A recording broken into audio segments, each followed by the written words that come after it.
Bienvenidos a la Casa de América en este acto de presentación en Madrid del proyecto EDIRED, el primer portal académico de historia de la edición iberoamericana. Yo querría saludar muy especialmente a quienes me acompañan en la mesa, a Pura Fernández, profesora de investigación del Centro de Ciencias Humanas y Sociales del CSIC, que es quien ha impulsado este proyecto y a quien debemos que estemos todos aquí hoy reunidos.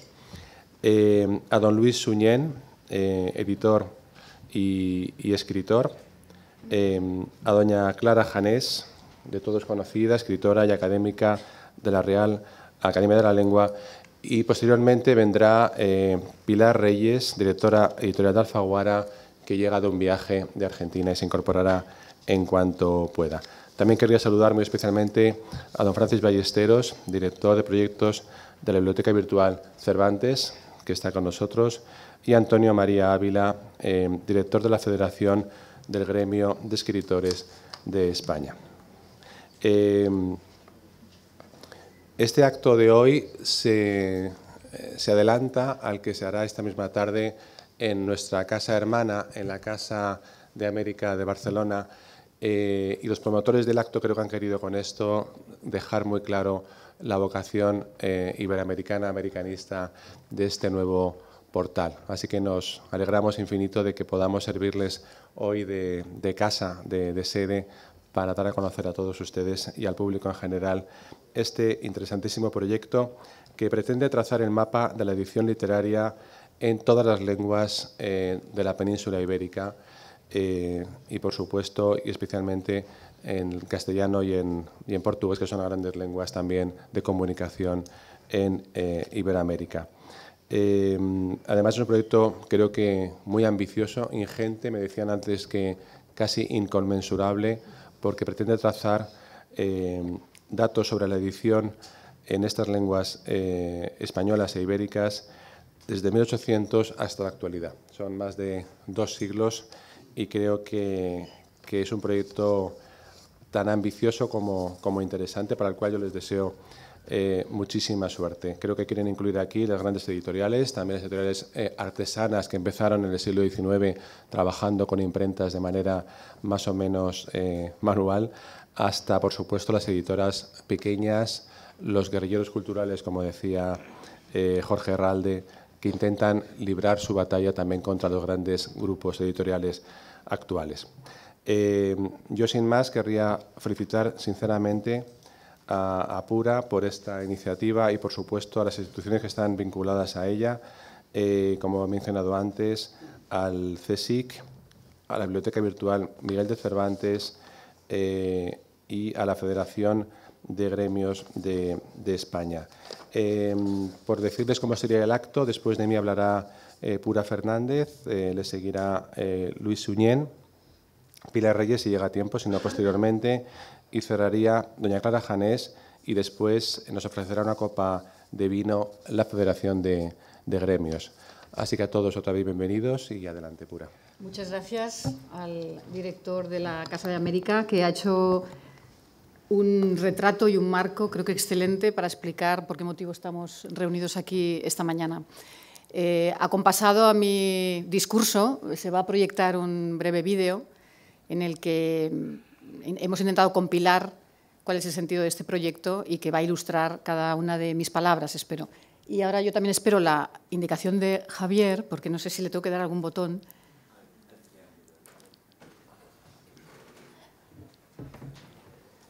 Lo hemos dejado. ¿Es aquí? En Explorer. El triángulo. Allí, el triángulo. Vale, perfecto. Ahí, ¿vale? Eso es. Y lo dejas en bucle y ya está. ¿Vale? Ya está cargando, muy bien. Bueno, he empezado con la parte más grata siempre y con la inexcusable, que es la de los agradecimientos, por supuesto a la Casa de América, que nos acoge y que ha abierto sus puertas con una generosidad y con un compromiso con nuestro proyecto, que quiero, desde luego, destacar personalmente el trabajo de Ana María Rodríguez y de su equipo de gabinete de prensa. sobre todo porque nos permite hermanarnos con esa casa hermana, con esa casa amiga que tenemos en Barcelona y que simboliza esa unión de los dos grandes pilares de la edición cultural, de la edición literaria, que son las ciudades de Madrid y Barcelona. Por eso el acto se va a hacer de una forma sincopada, gracias a la maravilla tecnológica del AVE, y espero que no se produzca ningún retraso. En esta lista de agradecimientos, sin ninguna duda, tengo que empezar por la Fundación Biblioteca Virtual Cervantes, que es la plataforma tecnológica que ha permitido que este proyecto, que ya se ha indicado que es ambicioso y descomunal, pueda salir adelante. Sobre todo porque lo iniciamos en los peores años, cuando arrancó la gran crisis, y siempre, ahora que está aquí el director de proyectos, Francis Ballesteros, siempre nos reímos diciendo que realmente el comité académico aprobó con mucho entusiasmo nuestro proyecto porque realmente no sabía dónde se estaba metiendo. Afortunadamente nos hemos ido dando cuenta todos de la envergadura del proyecto y ahora, 2 años, casi 2 años y medio después, estamos aquí y podemos decir que el proyecto arranca, que es un proyecto en el que se van a cargar contenidos de una manera regular, pero que lo que queríamos era salir a la red y decir, estamos aquí, estamos buscando más colaboraciones y, sobre todo, nuestro propósito, que es el de difundir cuál es la memoria de la edición literaria y cuál es también el futuro de la edición literaria en las lenguas ibéricas. En estos agradecimientos, indudablemente, están también los que corresponden a mi institución, al Consejo Superior de Investigaciones Científicas, que es la célula madre de la que ha nacido este proyecto, el Grupo de Investigación sobre Cultura, Literatura y Edición en el ámbito hispánico, mi proyecto, y, por supuesto, los miembros del equipo, que son infatigables, y sin cuya colaboración permanente esto no hubiera sido posible. Aquí está Javier Lluch, que ha salido en mi auxilio, como se ve. Siempre digo que es mi alter ego, es el coordinador académico del portal y es una pieza absolutamente imprescindible para que esto también esté en marcha, junto a otros coordinadores técnicos y a un equipo de más de 200 colaboradores, investigadores de todas partes del mundo. Como me gusta seguir con la lista de agradecimientos de la Federación del Gremio de Editores, está aquí su factotum, que es Antonio María Ávila, a quien le tengo que agradecer de una forma personal no solamente su apoyo, además de la copa de vino que nos van a ofrecer después, sino la clarividencia con la que me ha escuchado siempre desde hace tantos años, porque él sabe que desde los trabajos de mi tesis doctoral la obsesión por la historia cultural de la edición ha sido una constante. Es cierto que he ido adelantando otro tipo de proyectos porque no podía centrarme exclusivamente en eso, pero ha tenido siempre una visión muy práctica de cuáles debían ser los pasos necesarios para llegar a este punto. La perseverancia, por supuesto, el ofrecimiento de resultados previos para cualquier solicitud y, sobre todo, algo necesario para un proyecto de esta envergadura, que es el contacto con las instituciones y con las empresas privadas que están involucradas en estos procesos de lo que se llaman las industrias culturales, la producción de la literatura en un formato material o digital. Por eso, Antonio, siempre quiero agradecer esa ayuda y, sobre todo, esa orientación práctica, ¿no? y que gracias también en parte a eso estamos aquí. Por supuesto, esta mesa es un lujo y creo que es el mejor retrato para un portal como estos, el poder unir aquí a la historia de la edición literaria contemporánea, su pasado, su presente y su futuro, y sobre todo porque me rodeo de gente que no solamente ha demostrado su profesionalidad, sino su generosidad con este proyecto. El director de Casa de América ya ha indicado cuál va a ser el orden de las intervenciones, pero yo quería agradecer personalmente a cada uno de ellos, por supuesto a Clara Janés, escritora académica, que además es la hija de uno de los grandes modelos de la edición cultural en castellano y en catalán, José Janés, Josep Janés, que ha querido estar aquí precisamente como testimonio de la trascendencia de esa figura que queremos rescatar y que queremos visibilizar, que es la del editor literario, sin el cual la República de las Letras no tendría ningún sentido ni ninguna visibilidad. Por eso, muchísimas gracias. También a Pilar Reyes, que ha hecho un esfuerzo extraordinario por estar aquí esta mañana y que simboliza la gran plataforma editorial transatlántica de un sello como Alfaguara, el ámbito transatlántico, el ámbito supranacional de nuestro proyecto y que es la representación de esos grandes conglomerados editoriales, vinculados también a medios de comunicación, que han cambiado el perfil de la historia de la edición en los últimos años del siglo XX, pero también es el símbolo del futuro, de hacia dónde avanza la gran edición iberoamericana, y, por supuesto, a Luis Suñén, maestro de editores, escritor, crítico y amigo, que su trayectoria, insisto, es una historia de la edición. Ha pasado por Alianza, ha pasado por Alfaguara, ha pasado por Acento. Yo siempre le digo que ha elegido editoriales con A, editoriales siempre, excepto Espasa, ¿no? Espasa, que es la única que rompe esa continuidad, ¿no? Y que ha participado en actividades del grupo de investigación sobre cursos de posgrado que hemos hecho sobre historia de la edición, sobre políticas editoriales, y ha sido siempre un apoyo a esta idea un poco casi, bueno, iba a decir ambiciosa porque es un término más políticamente correcto, de crear este portal, pero también lo que quiere hacer el portal, que es concienciar sobre la labor patrimonial de un archivo editorial, sobre la necesidad de recuperar esas memorias de la edición a través de, por supuesto, las memorias editoriales de los protagonistas, de los editores, pero también de esos archivos que se conservan en las casas de edición. Él sabe que ha sido un sueño de muchos años y, bueno, Luis, estamos aquí y lo vamos consiguiendo, como decía, este es un proyecto que arranca del año 2012. Las ideas, es decir, se ha ido acelerando el proceso de realización en estos últimos años, pero el foco principal y el objetivo era el trazar precisamente un mapa de la edición literaria en las lenguas peninsulares. El castellano, obviamente, las 3 lenguas cooficiales, el catalán, el gallego y el vasco, y también el portugués. Esto nos abría un panorama geográfico de unas dimensiones extraordinarias.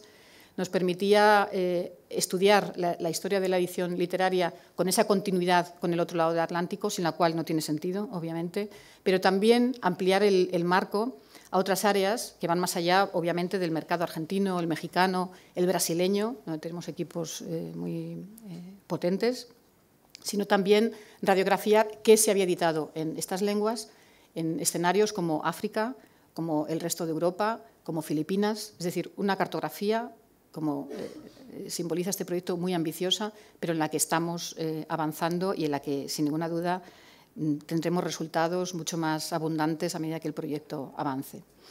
Este proyecto ha sido un reto desde el principio porque se ha planteado como una iniciativa digital. No teníamos realmente modelos, no teníamos antecedentes de cómo funcionar y es básicamente un proyecto colaborativo. Es un proyecto interinstitucional, por supuesto de organizaciones de investigación, de universidades, también de empresas privadas y de muchos archivos e instituciones y bibliotecas.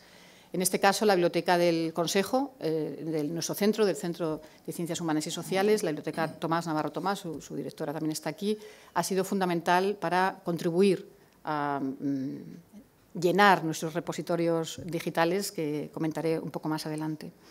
Ha sido un proyecto, como digo, ambicioso, pero que nos ha enseñado otra manera de trabajar colaborativamente y lo llamamos de una manera cariñosa una ONG cultural.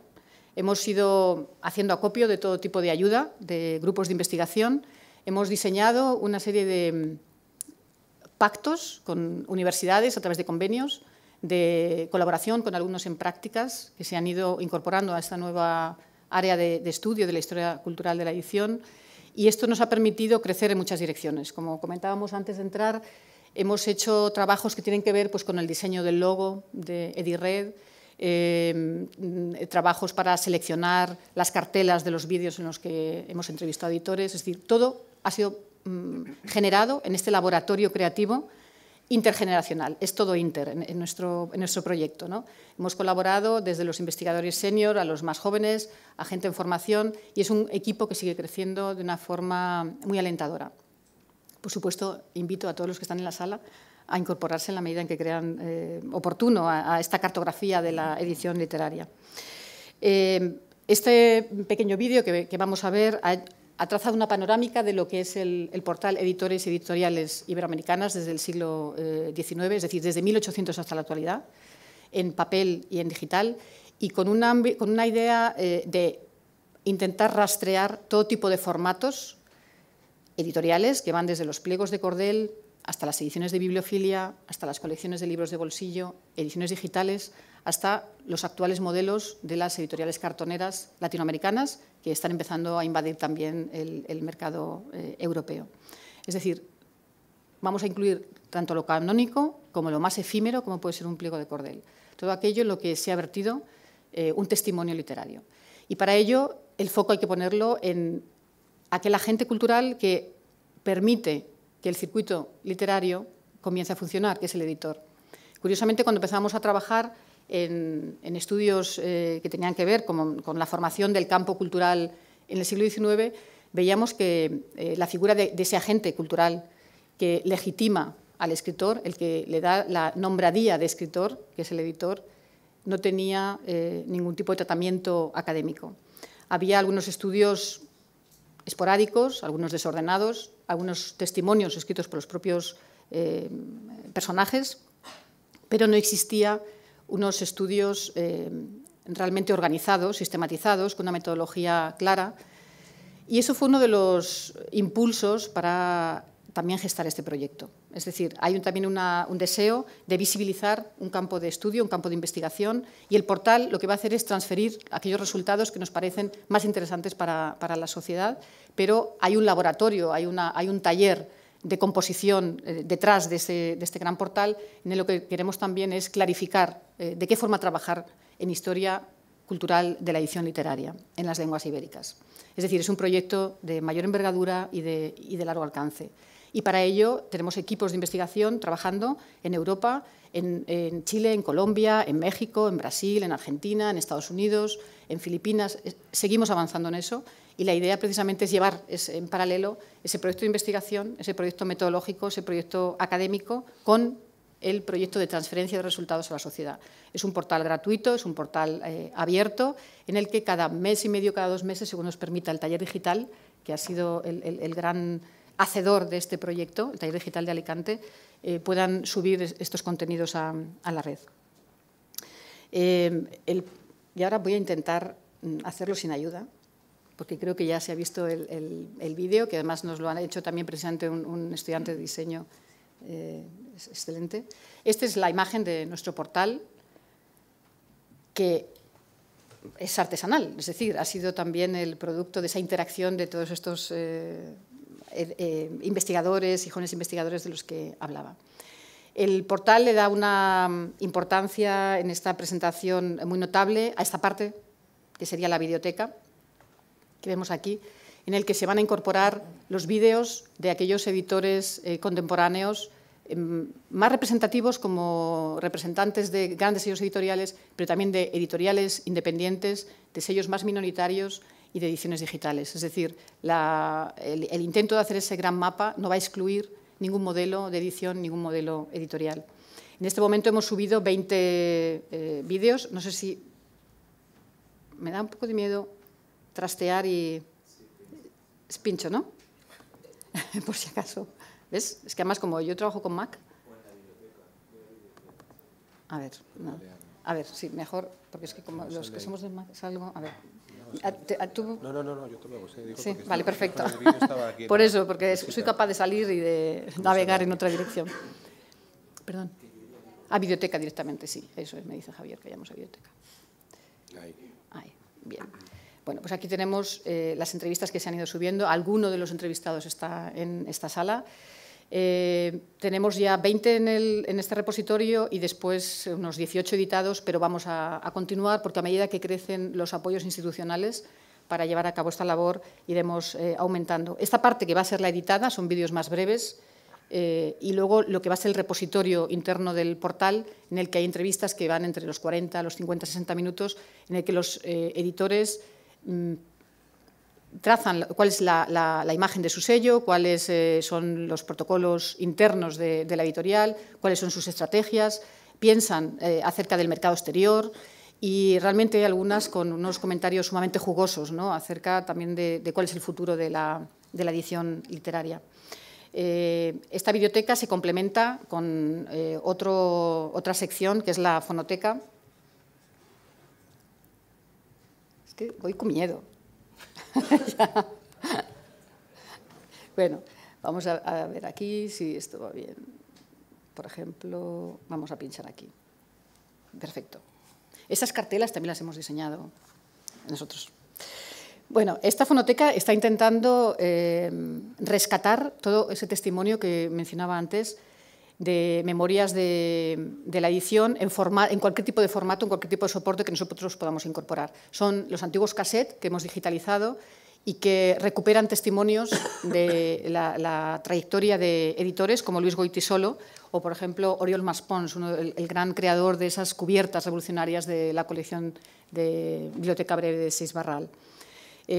Seguimos incrementando. El portal lo que quiere también es reclamar la colaboración de los editores, de los herederos de los editores, para que se sumen a este proyecto y para que nos permitan conocer qué material hay y concienciar acerca del valor patrimonial de los archivos editoriales, de cualquier testimonio fotográfico, videográfico, epistolográfico, todo tipo de material que nos permita reconstruir esta historia de la edición. El portal se nutre también, insisto, con materiales que van a ser permanentemente ampliados, de uno de los apartados quizá más suculentos, que es, el apartado de catálogos, las semblanzas de editores, editoriales y colecciones literarias. En este caso tenemos cerca de 200 colaboradores que están elaborando retratos, semblanzas biobibliográficas de los principales editores, editoriales y colecciones, semblanzas que llevan un trabajo de depuración y de síntesis muy marcado, porque son a lo sumo 800, 900 palabras, es decir, es una lectura agradable y amena, muy orientativa, que remite al final de ella, bueno, me atrevo no a ampliar una de ellas, una bibliografía sumaria para aquel lector curioso que quiera ampliar la información. Vamos a pinchar, por ejemplo, aquí.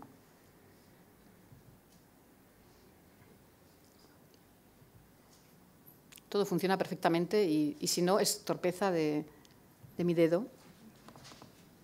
En abrir. Sí. Abrir vínculos. Abrir, sí. Abajo, abrir. Eso es, aquí. Perfecto. Pues sí, ya está, ¿no? Está cargando, sí. Hay una pequeña bibliografía sumaria para la persona que quiera ampliar información. La idea es que la suma de todas estas semblanzas que vamos a ir incorporando, en este momento hay subidas 150, tenemos ya 200 para incorporar. Aquí vemos, tenemos 600 ya en marcha y seguimos aumentando. Es un formato que permite la descarga directa y, por supuesto, la cita como documento electrónico de información general. Es decir, es transferencia de conocimiento de investigación. Estas semblanzas, cuando tengamos suficiente información, permitirán hacer ese tipo de investigación mucho más detallada en torno a grupos editoriales, como pueden ser, por ejemplo, los editores del exilio, pueden ser editores por zonas locales, por lenguas, incluso por género. Hay una cosa que nos interesa mucho, que son la visibilización también de la labor de las mujeres editoras, del pasado, como puede ser una Faustina Sáenz de Melgar o una Concha Méndez o Concha Lagos, a las actuales Beatriz de Moura, Esther Tusquets y todas aquellas que han dejado su trazo en esta República de las Letras y de la cual tenemos también una representación excelente en esta mesa. El portal también,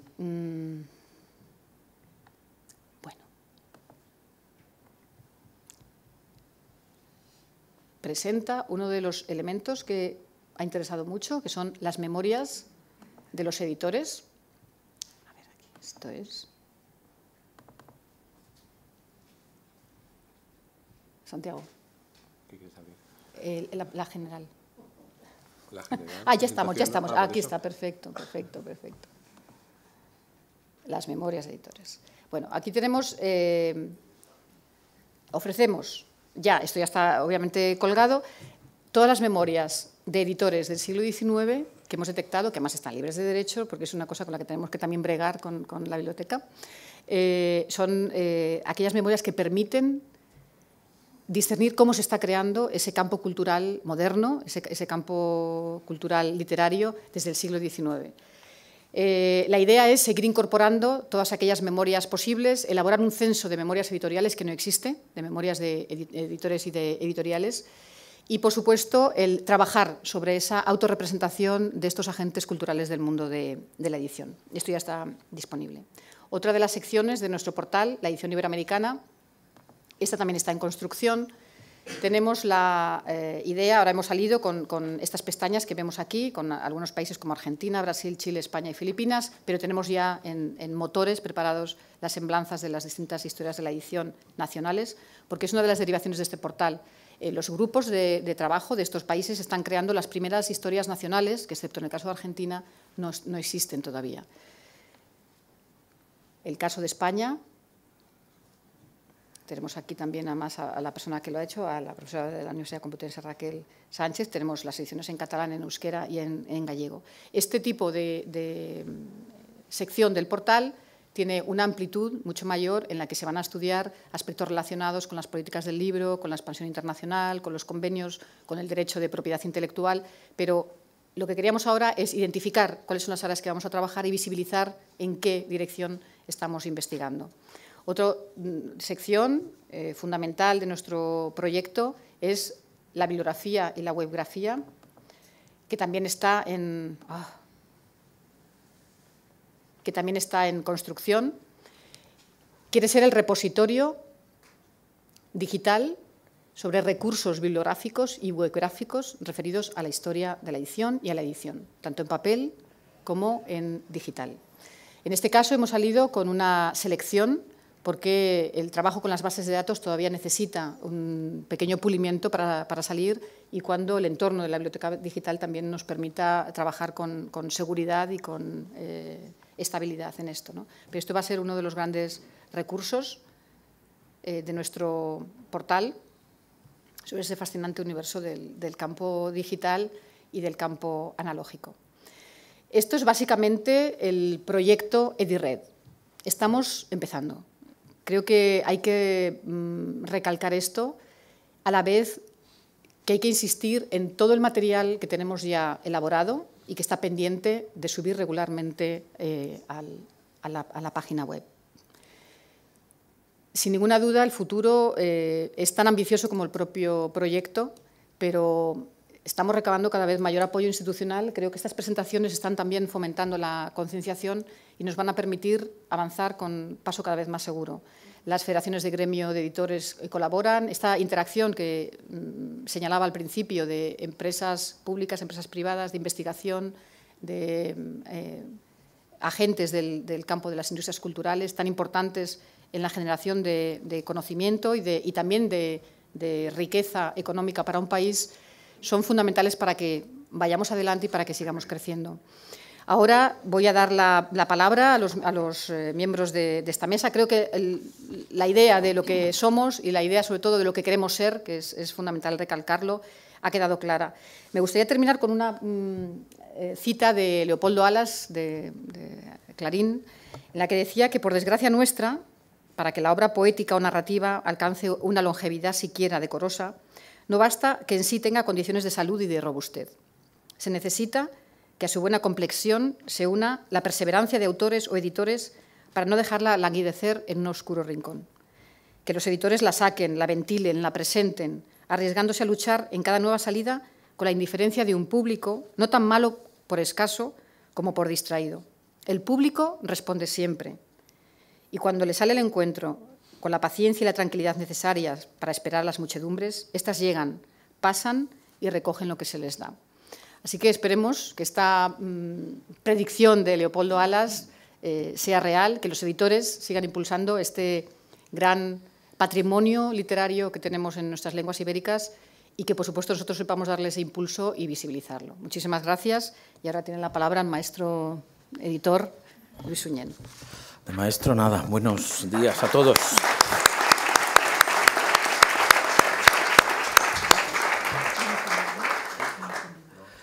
Muchas gracias a nuestros anfitriones y muchas gracias a Pura Fernández, que realmente es el alma, el cuerpo y todo de este proyecto, ¿no? Un proyecto que cuando ella, ya con Javier Lluch al lado, empezó a hablarnos de él a una serie de editores y de escritores también, a los que nos invitó a su sección del CSIC a hablar de lo que era la edición, de lo que había sido la edición en España, de lo que podía ser la edición en España. Se veía venir que a poco que conocieras a Pura iba a bregar lo indecible por sacar adelante el proyecto, porque tiene todo lo que se debe tener para estas cosas, que es conocimiento, que es rigor, que es voluntad y un poder de convicción verdaderamente extraordinario. Entonces, claro, con todos esos datos se veía venir que eso pues iba a salir bien. Además, yo creo que surgía y surge en un momento que yo creo que es bueno para ahondar en la historia de la edición en España, en su pasado y en su presente, y por tanto en lo que puede ser su futuro. Porque era un momento en el que, y todavía vivimos en parte en él, los másteres en edición tenían una especial presencia.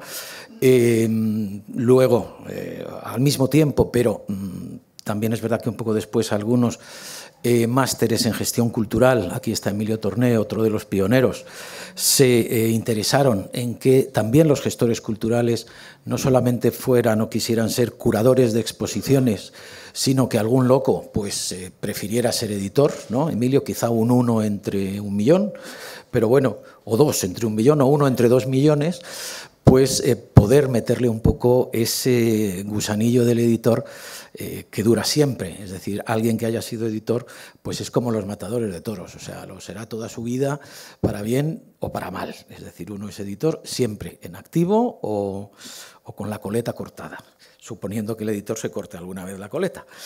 La idea del portal yo creo que es trascendental, porque revela y pone en valor la importancia de un sector como es el sector editorial en España, no solamente en la cultura, sino en la economía española, en las dos cosas.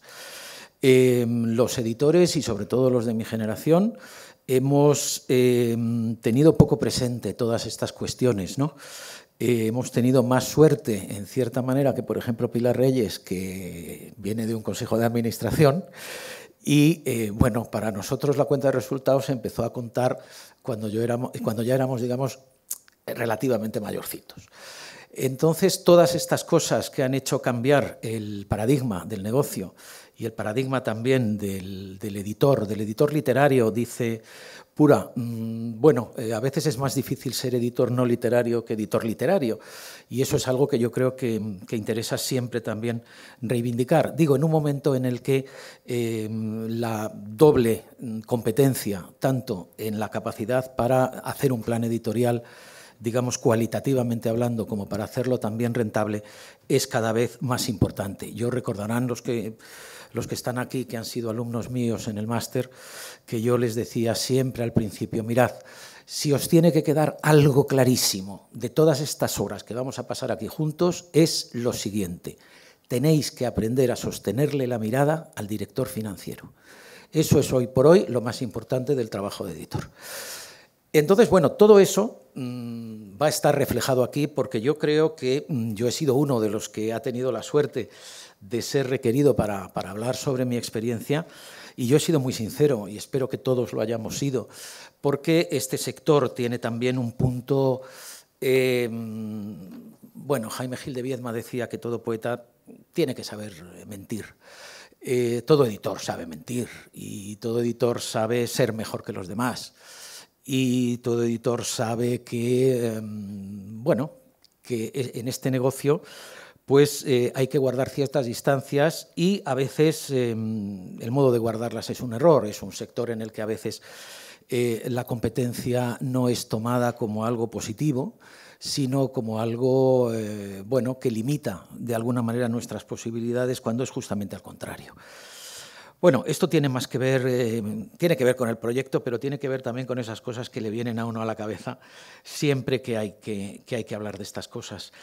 Es muy importante también el proyecto porque recupera la edición española desde un momento que es fundamental. Yo creo, Pura, que mediados del siglo XIX es cuando cambia en este país realmente el paradigma del editor. Curiosamente, coincide ese cambio con la llegada al fin de una ley de propiedad intelectual de ciertas pretensiones, que luego se incumpliría, claro, hasta el punto de generar ese mal necesario que llamamos agentes literarios, y del que me imagino que habremos hablado todos en en estas conversaciones con tu excelente equipo, que por cierto era gente que sabía muy bien lo que hacía y de qué se trataba.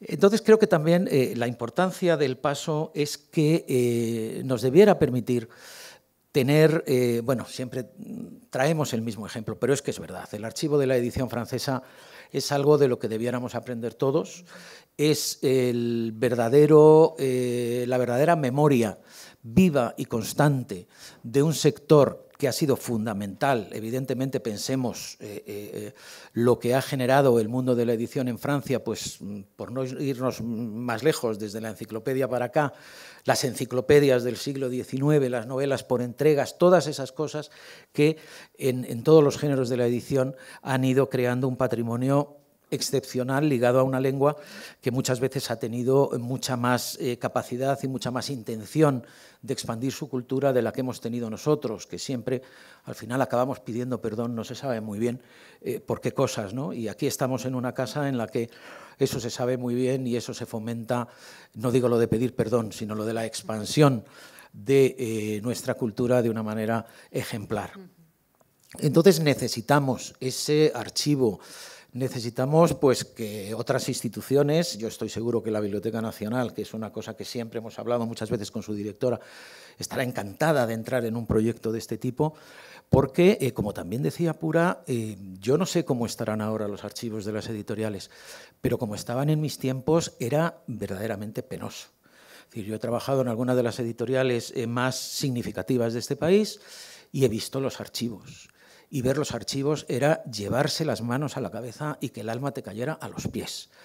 Es decir, archivos en los que se podía explicar perfectamente el porqué del nacimiento, se puede decir, de la agencia Balcells.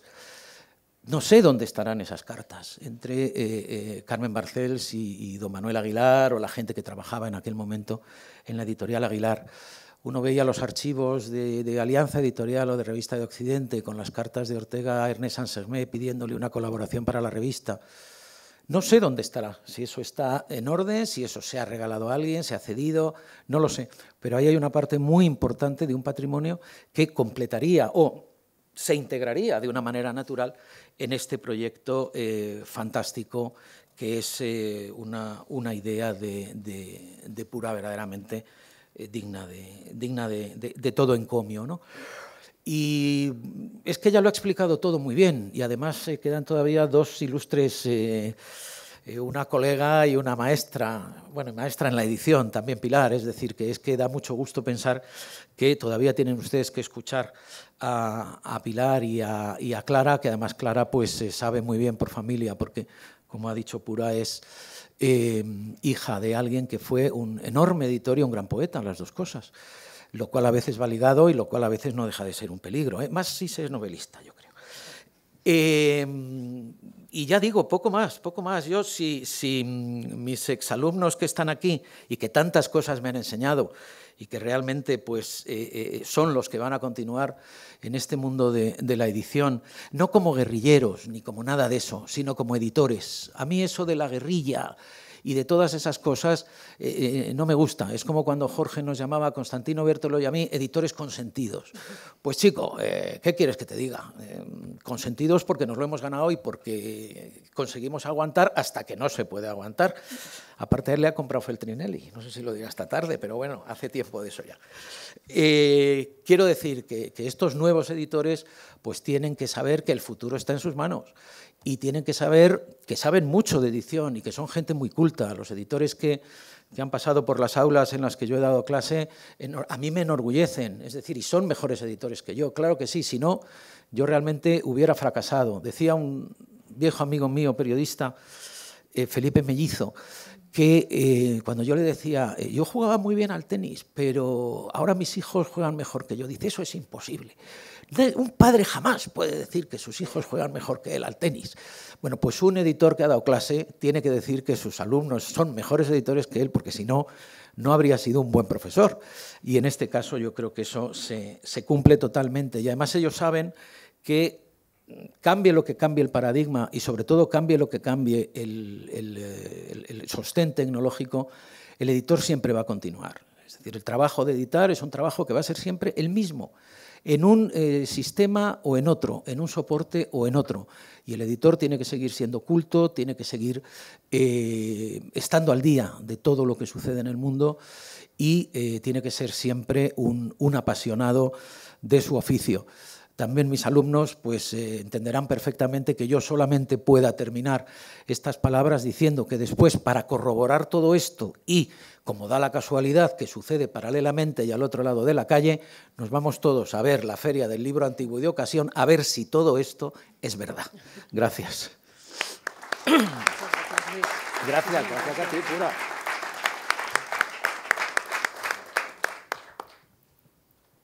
Bueno, ¿está abierto? Bueno, antes que nada, agradecerte enormemente la invitación. La verdad, cuando empecé a bucear en el portal me parece abrumador y un proyecto absolutamente necesario. Yo creo que hablar de la historia de la edición es finalmente hablar de una historia de intercambio cultural, quizás la historia de intercambio cultural más sólida que hay entre España y América Latina, con viajes de ida y vuelta a lo largo del tiempo. Yo empecé en el mundo de la edición en 1990, un momento en que, digamos, la edición española estaba viviendo un boom extraordinario. En mi país, Colombia, digamos que la edición era un oficio, y creo que sigue siendo, por más de que haya hoy por hoy máster y, digamos, algo o una apertura del mundo académico hacia la edición. Creo que una enseñanza primera es que la edición no se enseña, se aprende, y creo que en eso, digamos, como un trabajo con los maestros, y aquí hay dos que me acompañan, yo creo que lo digo yo y editores de mi generación y más jóvenes así lo ven, sencillamente es un ejercicio que se aprende conversando, viendo qué han hecho los demás, y es casi como un río continuo, quienes tomamos la posta editorial de quienes nos han precedido, y creo que ha sido así siempre. Por tanto, tener, digamos, un contenedor que nos permita no solo hacer ese viaje con el intercambio personal que podemos hacer cuando tenemos el privilegio, digamos, de compartir un espacio con editores que nos han precedido, sino también, por supuesto, poder de algún modo navegar en una memoria colectiva, que es como este proyecto creo que plantea un ejercicio. Concebirla además como un ámbito panhispánico me parece absolutamente necesario. Yo creo que quienes, digamos, quien indaga un poquito en la historia del intercambio cultural entre América Latina y España puede darse cuenta de cuánto han ido y venido, digamos, los centros de la lengua, y en ese sentido la memoria que pueda haber por país me parece absolutamente imprescindible, digamos, a la hora de pensar un poco cómo esa circulación de los libros también habla como sobre una circulación finalmente de la cultura. Ahí elogiar, digamos, esa visión un poco colectiva de la lengua o del mercado del libro. Creo que experiencias como la de CERLALC, en un lado más numérico de los mercados, ha sido digamos, muy loable, en términos, permitía de algún modo comparar dimensiones de mercado, comparar el número de novedades, pero digamos que estaba muy circunscrito a las dimensiones de mercado más que otra cosa. Y en mi experiencia personal, no solo con el contacto he tenido el privilegio de poder estar cerca de grandes editores, sino también, digamos, como la indagación en las memorias de los editores. Cuando empecé a trabajar no tenía la conciencia de cuánto habían escrito los editores, y es mucho, lo que pasa es que creo que no es visible. Y ahí hay un elemento de aprendizaje formidable. Aquí encontrar una bibliografía digamos, amplia sobre el tema, creo que ahorrará mucho trabajo a un editor que empieza. Bueno, aquí está Martín Gómez, que también, digamos, tuvo todo un ejercicio a través del Observatorio Editorial de empezar a pensar la edición, digamos, como un intercambio de información común, y acá verlo en perspectiva histórica creo que es algo formidable. Y que creo que ayuda a la formación de editores. Mi impresión, de acuerdo con lo que decías, Luis, es, yo creo que nunca el mundo editorial había estado tan en, digamos, la conversación como ha implicado que lo esté tras la aparición del ebook o de la información que se ha dado sobre el libro electrónico. Quiero decir que a mí me parecía insólito que uno llegara a, qué sé yo, una comida con gente que nada tenía que ver con el mundo del libro y te preguntaban, pero ¿y cómo es el tema del libro electrónico? ¿Y va a acabar con el libro en papel? Se volvió un elemento de la conversación, digamos. Creo que este, digamos, portal puede interesar no solamente a la gente involucrada en el mundo de la edición, sino ver el mundo de la edición como un elemento más de, digamos, una historia cultural, ¿no? En ese sentido, el hecho de que el mundo editorial esté siendo un tema de conversación más abierto, creo que también implica poner en valor lo que el oficio es. Creo que en el mundo al que nos enfrentamos hoy, los, digamos, editores de grandes conglomerados como al que pertenezco, como los editores pequeños, en realidad pienso que la naturaleza de los problemas a los que nos enfrentamos, grandes y pequeños editores, es la misma. Seguramente varía la dimensión, pero la naturaleza es idéntica, pienso. En ese mundo, donde, digamos, la autoedición parece hacer desaparecer la figura del editor, y yo creo que es más importante que nunca, de algún modo, dimensionar su rol en una historia cultural. Sobre eso, sobre poner en valor, digamos, lo que hace un editor, yo creo que es algo a lo que nos hemos visto enfrentados los editores de mi generación, que creo que es algo inédito. Es decir, antes claramente publicar un libro significaba acudir a un editor. Hoy eso no es necesariamente así. Eso implica que pensar el rol, bueno, digamos, sea un hecho que está sobre la conversación. Tenemos la tendencia a pensar, y la gente joven creo que más, que todo lo estamos creando de la nada. Cuando vemos un poco en perspectiva histórica lo que hacemos, es muy sorprendente ver ya no solo hablo de la naturaleza, digamos, decía antes, los problemas de los grandes y los pequeños difieren en dimensión, no en naturaleza. Creo que pasaba lo mismo con el pasado. Nosotros, qué sé yo, publicamos cuando Alfaguara cumplió 50 años, una conversación larga con Jaime Salinas de Juan Cruz, y yo leía esto y decía, no puede ser que se hagan las mismas preguntas, seguramente con una cantidad de variables atenuadas, digamos, hoy, pero las reflexiones que se hace sobre el mercado, sobre el marketing, aunque no le pusiera esa palabra, sobre la difusión, son las mismas. Y eso además creo que relativiza bastante lo que hacemos, ¿no? Y nos damos cuenta que pertenecemos a un río histórico, digamos, que no es que estemos descubriendo el agua tibia hoy. Y por último, también volver a lo que decía Luis, los archivos de las editoriales son francamente escandalosos.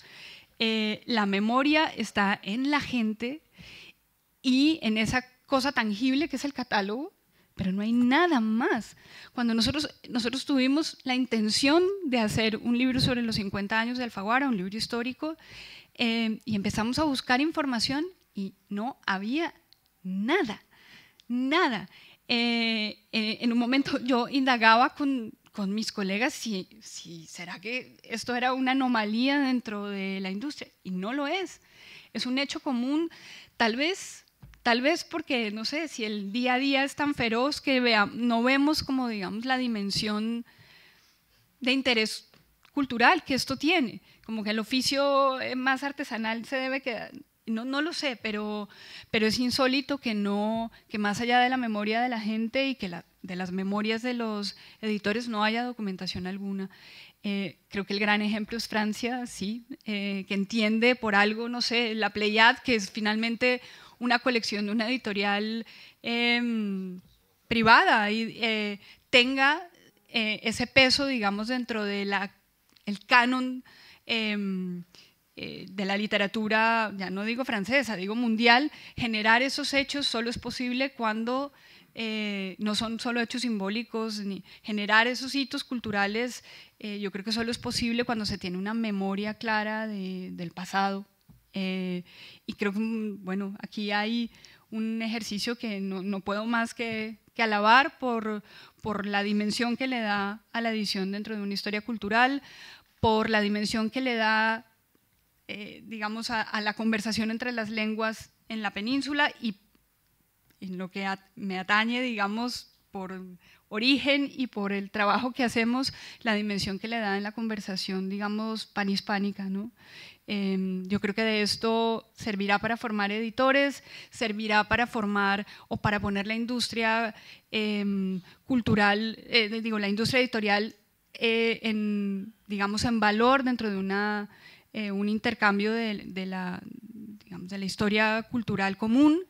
Y por último decir que incluso en momentos donde, digamos, las industrias culturales son lo que manda, la industria editorial sigue siendo, a pesar de el marketing, a pesar de los procesos más de industrialización, todo eso sigue siendo artesanal, de algún modo pequeña, de trato entre personas.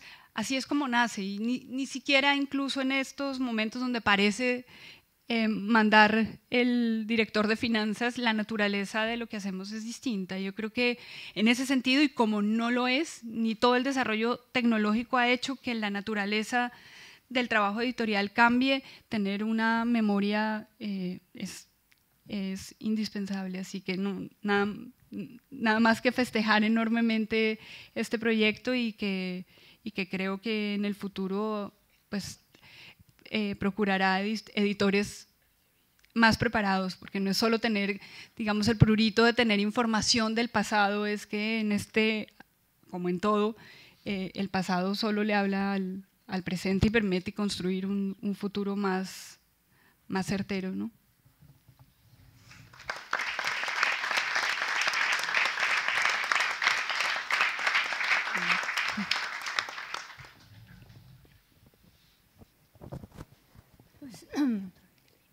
Muchísimas gracias. ¿Está bien? ¿No? No. ¿Hay que darle o no? Sí, ya está. ¿No? Pues nada, voy a dar muchas gracias porque me he propuesto que venga aquí a hablar de mi padre como uno de los ejemplos, ¿no? Un pequeño grano de arena en este inmenso mar que va a ser el portal de Edired. Y que es tan ambicioso, pero a la vez tan humilde, porque empieza de una manera tan artesanal. Y de hecho, mi padre también empezó de una manera absolutamente artesanal. Y como creo que la infancia es lo que marca la personalidad futura, pues voy a hacer un pequeño vistazo, voy a echar un vistazo a lo que hacía mi padre durante su infancia. Él aprendió a leer y a escribir solo a los 4 años. Inmediatamente escuchaba a la gente, relataba historias y los demás niños acudían a su casa a irle a contar las historias. De pasar a contarlas, a escribirlas, es nada casi, porque a los 9 años ya le representaban una obra de teatro en la parroquia donde iba. Entonces, ¿qué hacía? Ponía a todos sus compañeros de clase a escribir y a hacer pequeñas revistas. La misma parroquia organizaba excursiones. Entonces, él buscaba información de todo lo relacionado a los sitios donde iban a ir de excursión. Se informaba. Entonces, con los niños hacía unas revistitas a mano Y incluso para ganar un poco de dinero se iban a los puestos callejeros, a las tiendas y ponían pequeños anuncios y les daban dinero. O sea que él empezaba todo junto a la vez. La idea mercantil, la idea de informar, la idea poética en general también y la colaboración de todo un grupo de niños. Yo tengo en mi casa todas estas cosas que hacía de niño. Empieza con estas revistas para las excursiones, un grupo que se llama Brancas de Olivera, donde la norma es paz, paz, paz, pau, pau, pau, siempre paz. Y luego ya empieza a inventar pequeñas colecciones. Pues hace colecciones de novelas, donde él hace todo. Hace las portadas, dibujos, se inventa la historia, se inventa un seudónimo, hace relatos de aventura, relatos policíacos, temas catalanes siempre, muchísimos. Y logra incluso a veces invitar a algún autor conocido, muy atrevido realmente. Pues esto es entre los 12 y los 14 y 15 años lo hacía, ¿no? Para que colabore. Así, por ejemplo, también hace revistas y de repente vemos que Folky Torres ha colaborado. O sea, que era una cosa alucinante. Y los anuncios van progresando y son muy divertidos, porque los hacía él también, los inventaba, ¿no? Entonces, bueno, esto en un principio. Pero ya a los 17 años hace su primera revista, en serio, de adulto, se llama Bandera, y claro, los temas catalanes allí son la cuestión que está abundando, sobre todo, unido la cosa intelectual, pero la cosa tradicional y popular. Esto está siempre presente en todo lo que él hace. Y el aliento poético. O sea, yo tengo en casa y los estoy escaneando, pero sí es un trabajo enorme. Todos estos libros de infancia de mi padre, hasta los 17, hasta que hace Bandera. Y vemos cómo se va mezclando, ¿no? La cuestión intelectual, pero la cuestión comercial. Él estudia en la Escuela del Comercio. O sea, está todo unido. Y la poesía. Él escribe poesía, a los 18 años le dan la Flor Natural en los Juegos Florales de Barcelona. Y ya se pone enseguida a colaborar en periódicos. Bueno, vemos que se desarrollan varias cosas. Este sentido pragmático tan fuerte y la visión unitaria de la cultura.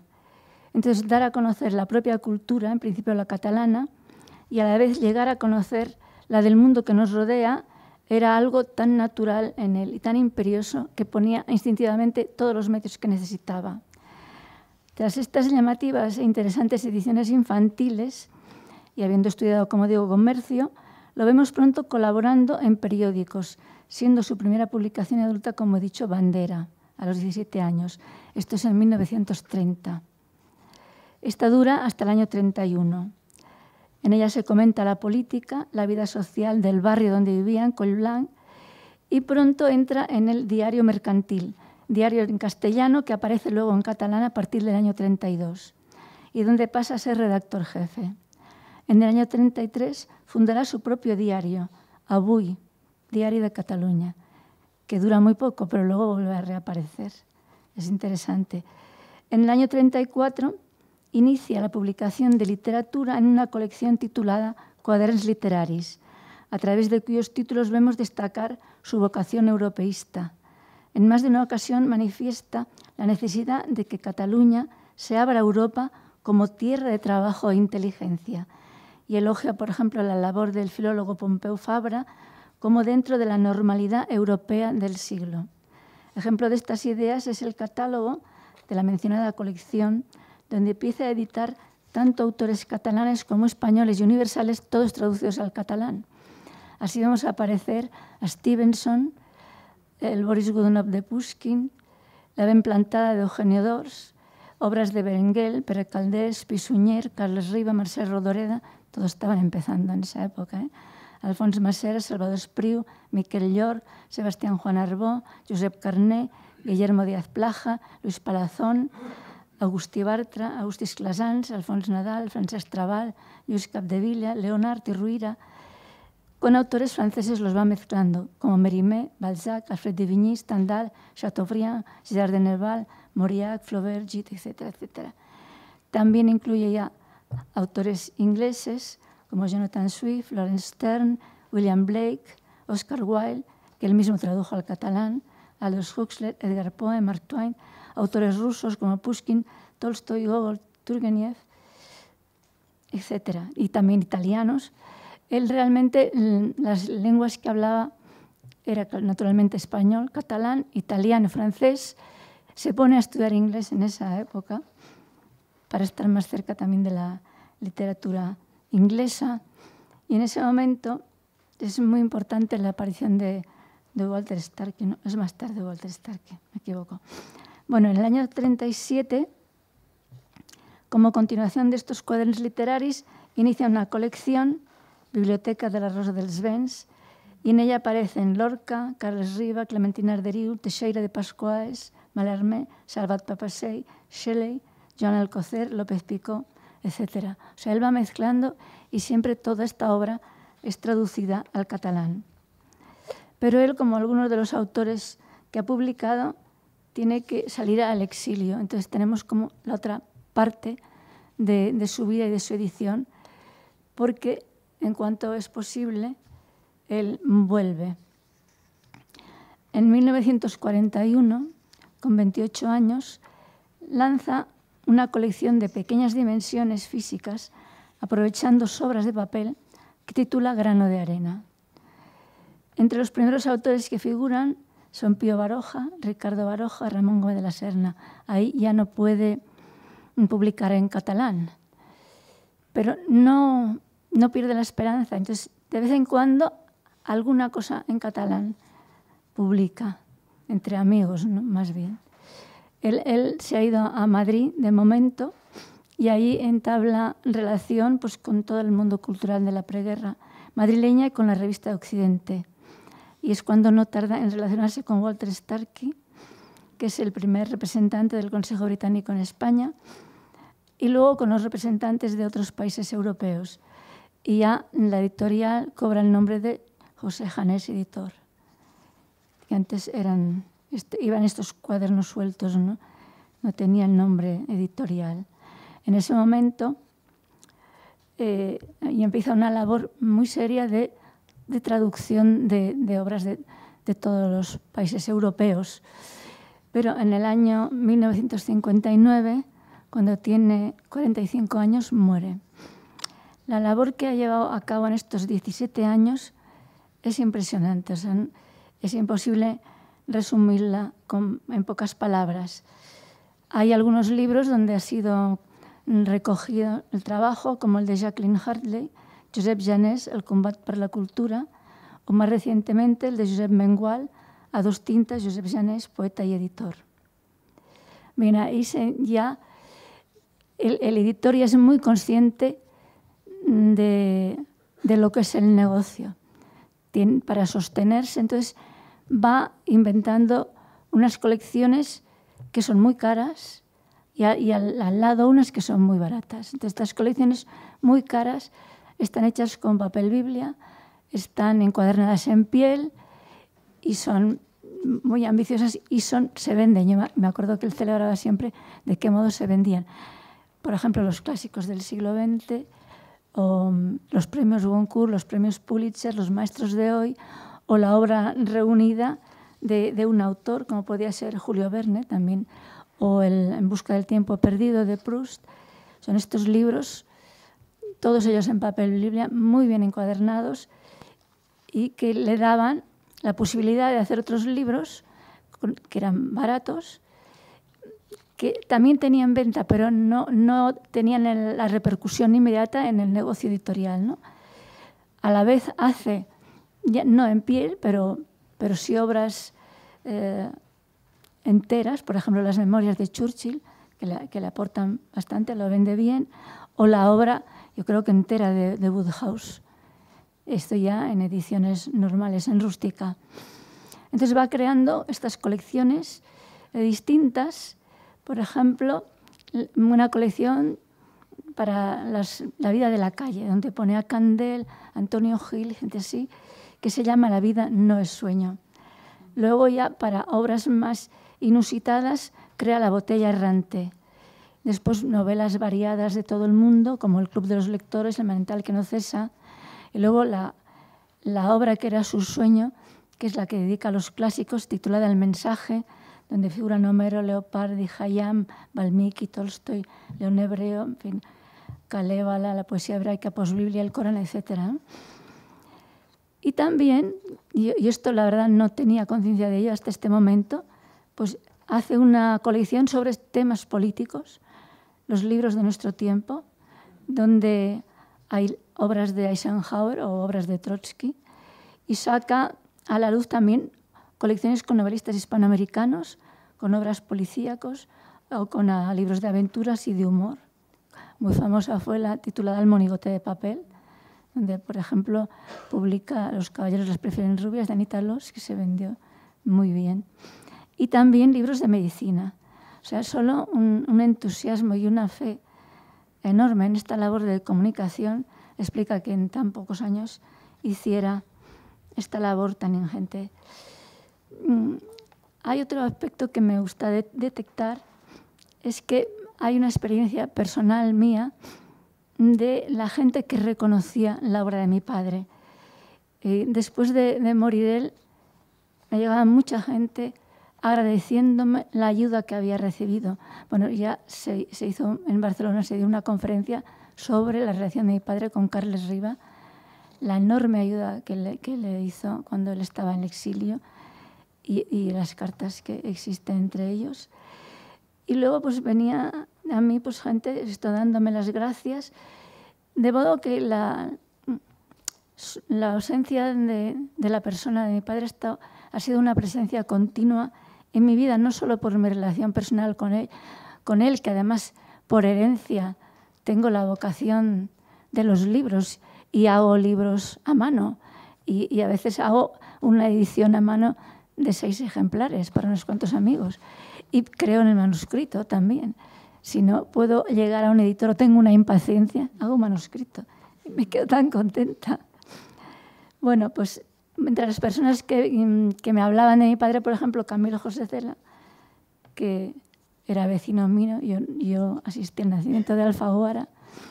Entonces me comenta un día que mi padre era un editor tan maravilloso y tal, que él había querido publicar él primero La familia de Pascual Duarte, pero claro, él tenía un amigo editor y se lo había dado. Luego, pues otras personas que me han hablado de él, siempre con una obra en medio que él quería publicar o que les proponía, y algunos cedían, otros no, porque habían cambiado los tiempos y porque había ciertas reticencias, pero pues así Carmen Conde, pues Ángel Ferrán, Mercedes Alisa, Ana María Matute, etc., todos ellos me hablaban de esta labor y de esta simpatía de mi padre, estas propuestas y este continuo intento de intercambio con la cultura. Otros, más cercanos, como Luis Alberto de Cuenca o Antonio Colinas, pues me iban pidiendo el catálogo de mi padre porque querían tener todos los libros, por ejemplo, del mensaje.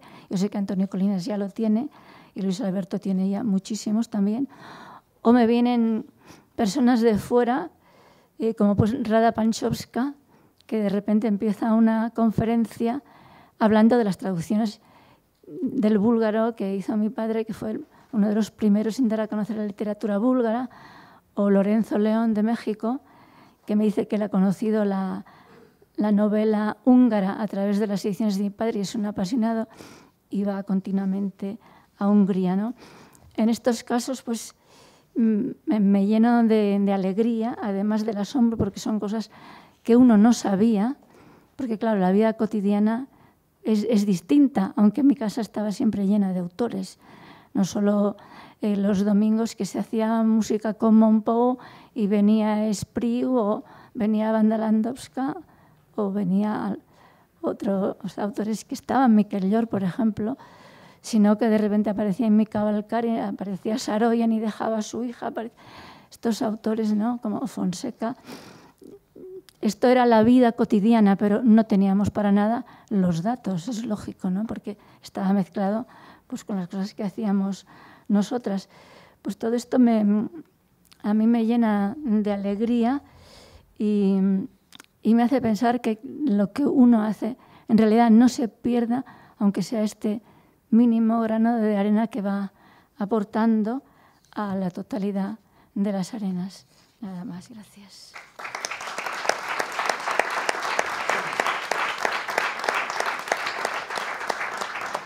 Sencillamente quería agradecer a toda la mesa este mosaico perfecto con que se ha cerrado el acto, porque cada uno de ellos ha ido cumpliendo una función precisamente para dar esta imagen tan abierta y poliédrica de nuestro portal, pero sobre todo las últimas palabras acerca del editor Janés han permitido completar ese retrato, ¿no?, del editor, que es en definitiva su catálogo, y por eso su obra, ese catálogo, trasciende su propia desaparición física, y a eso es a lo que nos queremos dedicar. Esos editores, además, que tuvieron la clarividencia de abrir la cultura a otras lenguas y a otras producciones a través de la traducción, como es el caso de José Janés. Y obviamente la imagen que nos han dado tanto Pilar como Luis de que el editor indudablemente es un empresario cultural, es una persona que necesita también buscar el rendimiento económico de sus empresas, con las cuales muchas veces puede completar otras ediciones más moicanas, más independientes, y así también configurar ese proyecto que tiene que ser el de la República de las Letras diversa, esa bibliodiversidad de la que tanto se habla ahora y que la podemos precisamente ver a través de la labor de ese portal, que, como he puesto, y además sin equivocarme, tiene la aspiración también de ofrecer sus contenidos en inglés, con lo cual vamos a tener, esperamos, otra visibilidad también, y podemos difundir lo que estamos haciendo en otros ámbitos académicos y en otros ámbitos de lectores curiosos. Y bueno, muchísimas gracias otra vez a Casa América, a todos ustedes por acompañarnos esta mañana del mes de mayo, y gracias. Yo, si me permites, también para agradecer una sugerencia. No has comentado cuál es la dirección de la página web para que la gente pueda entrar en ella, que a lo mejor es interesante que la tengan. Sí, www.cervantesvirtual.com/ Yo creo que con que se ponga editores editoriales iberoamericanos sale directamente el portal. Además, ha habido un movimiento tan animado en las redes sociales, y agradezco a todo el mundo que se ha implicado de esa forma tan activa, que esta mañana, y me lo decía un periodista, ha sido como, por lo visto, fogonazos en todas partes de que salimos, y es fácil, o sea, realmente tecleas o pones EdiRed, ¡pum!, aparece por obra y magia del taller digital. Muy bien, pues nada, muchas gracias a todos otra vez, a todos los ponentes de la mesa, que ha sido fascinante escuchar estos testimonios, y decirte que la Casa de América está encantada de poder acogeros aquí y que nos encantará seguir colaborando con vosotros en el futuro. Y ya para aportar nuestro granito de arena, este vídeo ya podéis hacer el vínculo con vuestra página web para que tengáis la presentación. Así que a todos gracias, y pasamos, si os parece, a tomar una copa de vino. Gracias.